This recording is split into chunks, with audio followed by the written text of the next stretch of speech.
बोलिए वृंदावन बिहारी लाल की जय हो।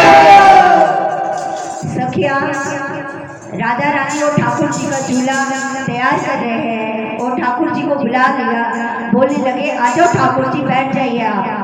ठाकुर जी तो आके बैठ विराजमान हो गए झूले पे और राधा रानी अभी तक नहीं आई। तो सखिया कारण पूछ रही है ठाकुर जी से, ठाकुर जी आप क्यों नहीं झूल रहे हैं? अब ठाकुर जी तो राधा के बिना झूल नहीं सकते हैं, तो हंस के क्या बोल रहे हैं इस भजन के जरिए सुनिए। जय हो जय हो।